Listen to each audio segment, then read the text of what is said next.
سنة وشهر يا ظالم، بنتك تتسلسل وتتحبس وتموت من الجوع وانت قلبك مطوعك. اللي حصل فينا يا جماعة جريمة ما يعملهاش شيطان. اسمعوا الحكاية اللي تشيب الراس. يا ساتر يا رب، يا ساتر من القلوب اللي بقت أحجر من الصوان. بصفتي خلفة تكاد واسم كل أم وكل ست مصرية، أنا قلبي وجعني ومش قادرة أصدق إن في بني آدم لو ينفع يتقال عليه بني آدم أصلا يعمل في ضنا كده. الجريمة دي يا جماعة مش محتاجة تحليل، دي محتاجة وقفة مع النفس والسكوت عنها جريمة تانية. اسمعوا الكلمتين دول من خالتكم فتكات عشان اللي جاي أصعب. يا ميت خسارة على كلمة أب اللي هان عليه ضناه من سند لسجان.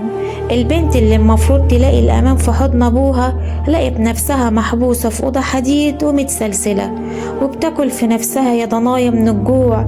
سنة وشهر يا ظالم، سنة وشهر والبت بتدبل قدام عينك وانت قلبك مطوعك.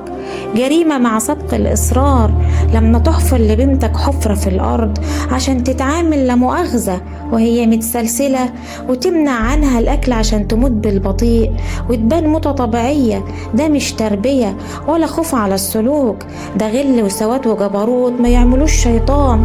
فين الناس، فين الجيران، وفين الزوجة اللي كانت شايفة وساكتة، والولاد الصغيرين اللي عاشوا الرعب ده؟ السكوت على الظلم هو اللي بيخلي المجرمين يتمادوا لحد ما نوصل لمصيبة زي دي. كلمتين لحمدي وأمثاله. اسمع يا حمدي، التربية مش بالغل والسلاسل، والستر مش بالحبس والتجويع.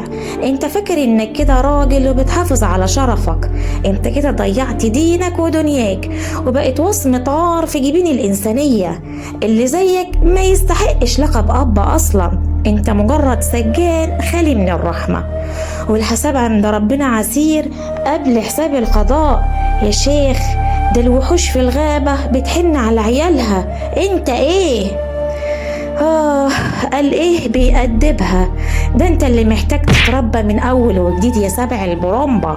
مفيش حاجة اسمها بيوت مقفولة لما يكون فيها ارواح بتزهق. اللي يشوف غلط يصرخ، واللي يشوف ظلم يتكلم، عشان الساكت عن الحق شيطان اخرس. حق صرف رقبتنا كلنا عشان ما يتكررش اللي حصل ده تاني. اتقوا الله في الامانة ويلا بينا على المحكمة والقانون مش هيسيبك. وعلى رأي اللي قالوها زمان، اللي يفرط في ضناه ربنا يحرمه من جناية اللي منك لله.